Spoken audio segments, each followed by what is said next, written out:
Welcome back to the Buffalo Reformed Podcast. My name's Aaron, pastor of Covenant Reformed Church, currently meeting in Warsaw, New York.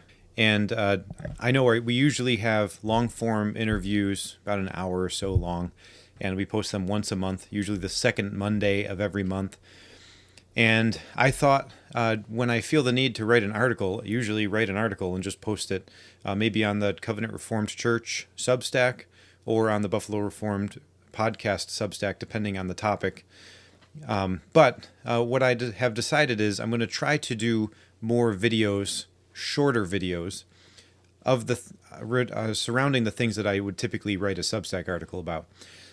What I want to talk about in this episode is the problem of social media and of clips.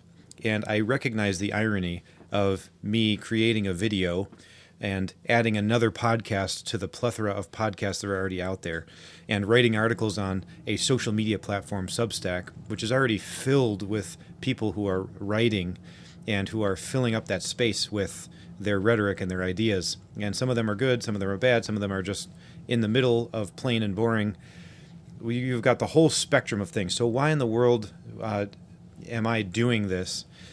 And the reason is twofold. One, the purpose of the podcast is to try and give us a space to discuss all the things that we list in our tagline with people in our own community: theology, politics, education, anything.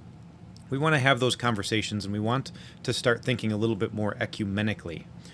We want to start thinking about our brothers and sisters that we wouldn't typically have space for in our life.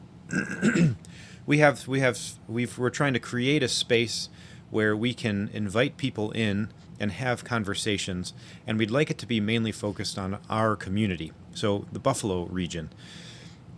And so that's number one. But then number two, we can't address everything on Sunday morning with our sermons or even in conversation. And so if we keep getting the same questions from people or the same suggestions, then this is the medium that we have chosen for communicating those things to our community. We recognize that the majority of the people that listen to this podcast or that read our articles are going to be members of our church. And so that's primarily who we're doing this for. It's for their benefit. And it's also for our benefit, because as I prepare to present something, or as I'm working through something in writing, generally that is actually helping me synthesize my thoughts, bring everything together into a cohesive unit, and then be able to present it in a manner that is edifying. All those things are mutually beneficial for the hearer and the one presenting the information. So that's why we're doing it. But there's a real problem with social media. And I think the main issue is it allows us to get cemented into our tribe. We can go on to X or we can go on to Facebook, and the algorithm is designed to feed us what we consistently want, what we want to hear. Now, it's going to base that on what we typically engage with. So if you're engaging with people you disagree with, you're going to be getting a lot of content that you despise also, that you feel the need to correct all the time. Or alternatively, if you just engage with things that you agree with, then you're going to be getting an echo chamber, things that are always reinforcing your preconceived ideas. And it's not really designed to be a healthy space for dialogue and learning. One of the ways that I personally use the social media platforms is principled engagement. I'm not using it to form how I think about the world or about politics or religion, but I am using it to engage with others who might disagree with me. And I am using it to then proclaim things that others may agree with. And I'm using it for both of those reasons. But it's not what I'm going to base my ideas upon. The things that I'm coming across on X or on Facebook or Substack are not necessarily going to be what I base my ideas on. There might be some good resources. You might come across thought patterns that you weren't aware of, and you might be able to stay up to date on things a little bit easier that way. But there's a real danger here where if you're just allowing yourself to base your thoughts and ideas and your attitudes and your spirit on the kinds of things that are present on social media, then what'll happen is you will start to mirror those things that you're consuming. You'll start to be affected by these things. And I think we have to be really careful about that.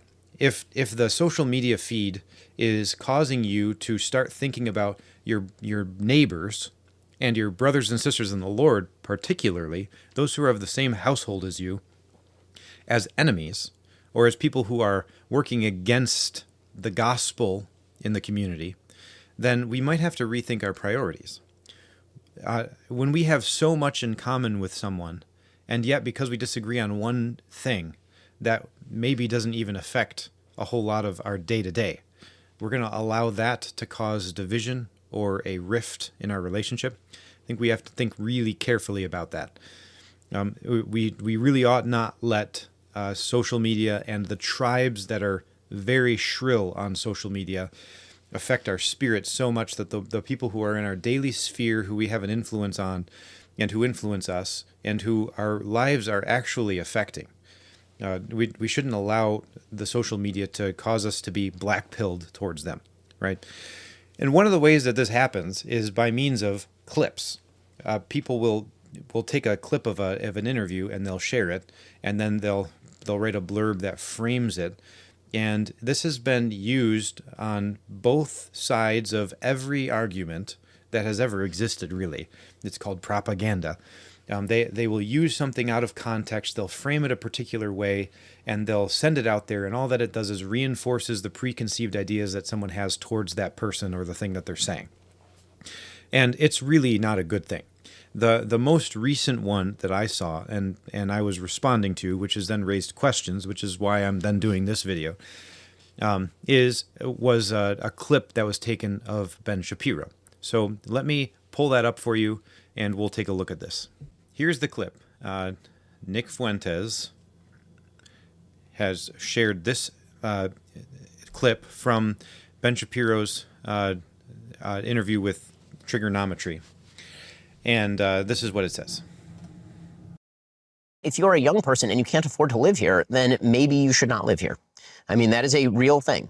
I know that we've now grown up in a society that says that you deserve to live where you grew up. But the reality is that the history of America is almost literally the opposite of that. The history of America is you go to a place where there is opportunity.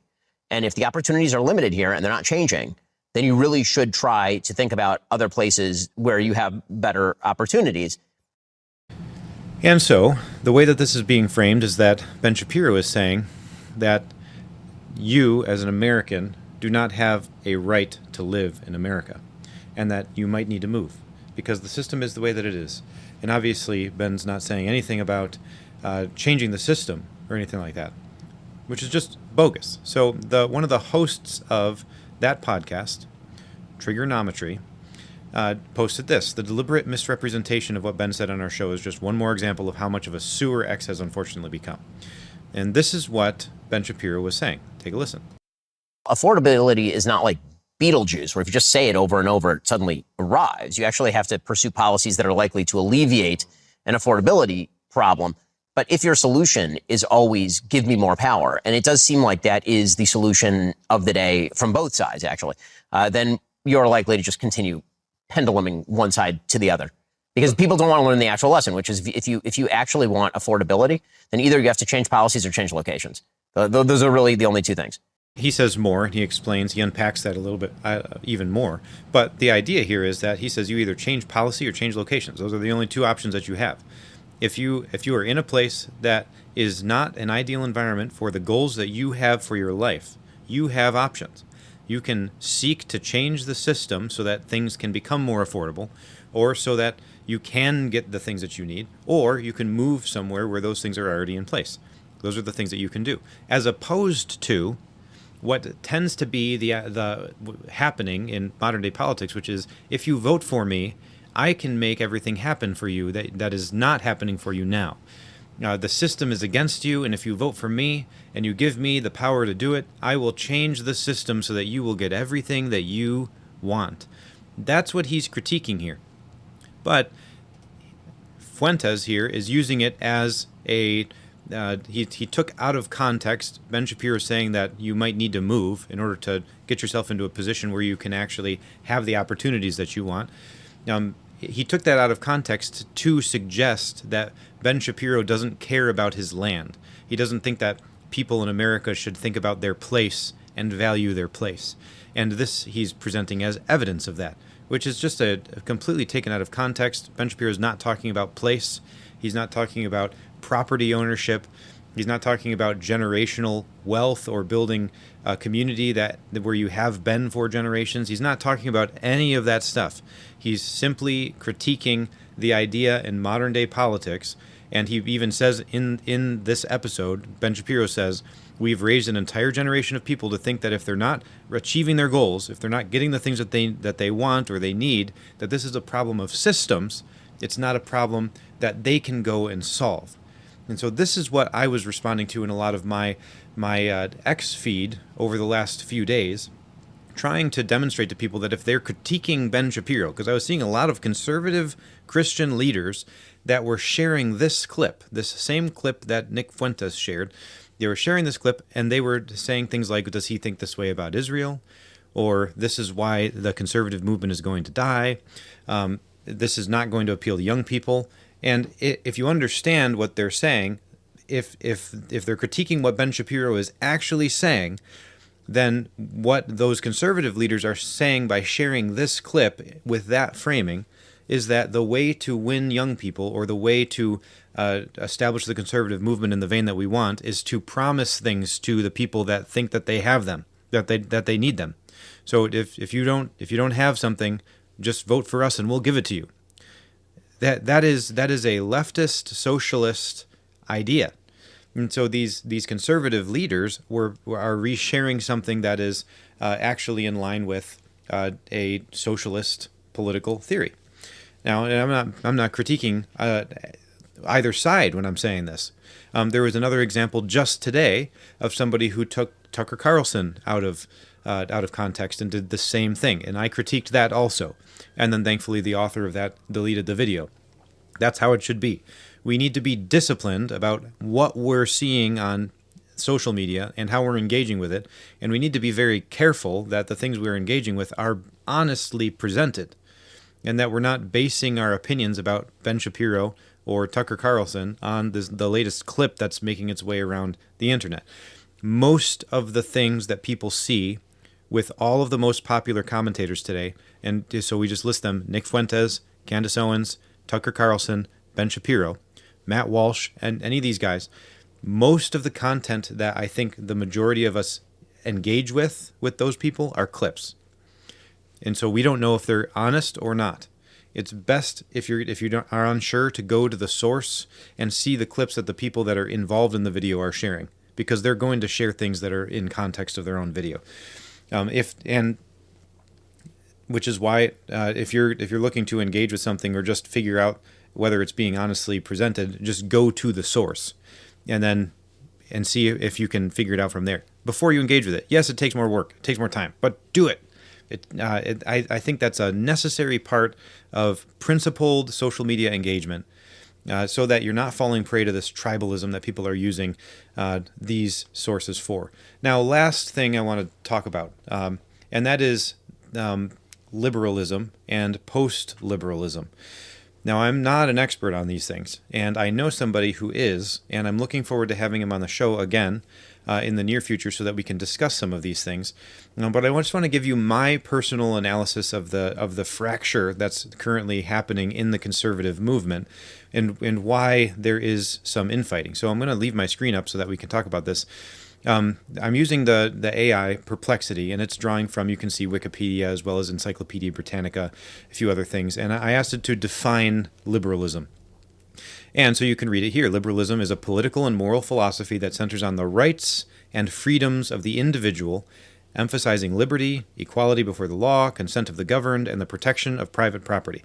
It is rooted in the belief that people should be free from arbitrary authority and should be able to pursue their own interests and happiness, with the government's primary role being to safeguard these individual rights. That's classic liberalism. That's the system that America is founded upon. And that, I would say, is the camp that's embodied by people like Ben Shapiro and the majority of the people on the Daily Wire. These groups are liberal, not in the sense that you're thinking, not leftist, not left wing, not liberal in that sense. that those people tend to be the face of it only because the emphasis of liberalism, as you see here, is rooted on individual liberty. It's on individual liberty. And when that is taken so far to an extreme, you end up with the transgender movement. Because now I'm free to express whatever I want, and you have to allow my freedom. And if you suppress my freedom, then you are suppressing my rights as an individual. And that's why the left, they're called liberals. Okay? But the conservatives are also working within this liberal framework. And where people draw the line is really what's being debated. And I'm not going to get into the finer points here. And that's going to be for the conversation we have with our more studied guest on these matters. But the Ben Shapiro camp, I would say, is squarely in the liberal framework. They're focused on individual rights, private property, a limited government. Well, so now look at this. This is post-liberalism. Post-liberalism. So I'll read this. Post-liberalism is a political philosophy that critiques and moves beyond the core tenets of liberalism, particularly its emphasis on individual autonomy, market freedom, and state neutrality. Post-liberals argue that liberalism, in both its economic and social forms, undermines social cohesion, erodes family and community, and fails to foster the common good or true human flourishing. Instead, post-liberalism emphasizes the role of social and cultural contexts, traditions, and communal bonds in shaping individuals and maintaining a healthy society. Now, I just want you to look at the first core feature it lists there. Post-liberalism seeks to replace the value-neutral state with one that actively promotes shared moral and cultural values, often rooted in religious, traditionalist, or nationalist frameworks. Now, I have thoughts about all of this. I'm not going to share them right now. I just want to point out more of an analysis. This is where the fracture point is happening. And you have the people that are framing the Ben Shapiro in that clip in a particular manner are saying that he is eroding family and community. He's not fostering the common good or true human flourishing. And he's undermining social cohesion, all the things that here are defined post-liberalism. That's where they're critiquing him. Whereas Ben Shapiro would argue that the goal would be to limit government. We need to absolutely limit the things that the government is doing. We need to make it an open system with limited government so that people, the cream of the crop, can pursue excellence, and everybody has the right to pursue life, liberty, and the pursuit of happiness, to pursue happiness. All that we're trying to do is limit what the government is doing, and we're trying to leave the system open. Whereas the post-liberal, they're trying to establish a state that is actually emphasizing a particular side. They're emphasizing a particular side. And of course, most of the people that are in this vein want a Christian society. I would be in this camp. I'm not saying I'm post-liberal necessarily. Not going there yet. But if I was going to choose a moral philosophy for a society, of course it would be Christian. I'm a Christian pastor. That's what I would want. But be careful with how you're engaging with these things online, and know that this, I think, is where the fracture line is happening. People are criticizing Ben Shapiro for being liberal, and then there's this, and they're doing that from the post-liberal standpoint, where they are looking for a more top to bottom, I'm not going to use the word coercive, but a more active role of the state in society in promoting a shared moral and cultural value, as it says. That's what that side is seeking to promote, a shared moral and cultural value, and they want it to be rooted in Christianity, as opposed to the classic liberalism, which is mainly focused on individuals, and it's focused on how those individuals express themselves is not going to be in the discussion. It's just focused on retaining the rights of those individuals. And so libertarianism would be very much in the same vein here, but those are all the finer points that we can discuss at a later time with my friend who is more versed on these things and can give us some guidance. And so the last thing I want to mention here is I'm going to encourage us all, myself included, to focus on the ordinary things that we have direct control over. This would be your diet, your sleep patterns, your exercise, those directly in your individual sphere, those things you have direct control over. And those are purely physiological things, okay? Just physical health. But then on the other side of that, we have worship patterns. What are your patterns of worship? Do you have time set aside to worship God and to commune with God and His Word?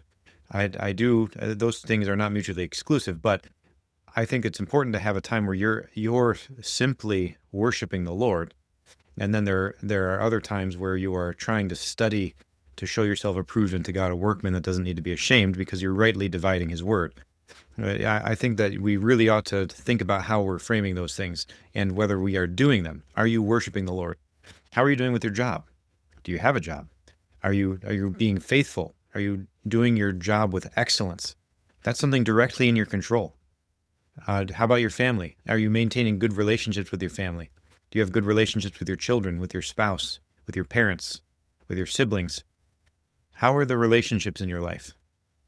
These are things all within your direct control, and every one of those can take up all of your time. So the fact that we have space created for social media, and where these people who have nothing to do with our immediate life are able to affect us so greatly, and we don't have, when we're not taking good control of these other things, a lot of times, that's a problem. Let's reprioritize. Let's restructure. This is how we are actually going to affect society for and with the gospel, by taking control of our own life, the things that we have within our power to do. You can worship the Lord. You can do excellent work in your job. You can maintain a healthy family. You can eat healthily. You can sleep well. You can exercise. These are all things that you have the power to do. So get busy. Let's do them. And let's try to rethink how we're allowing social media and those spaces to affect us and our thinking, so that we can be more effective for Christ and His kingdom.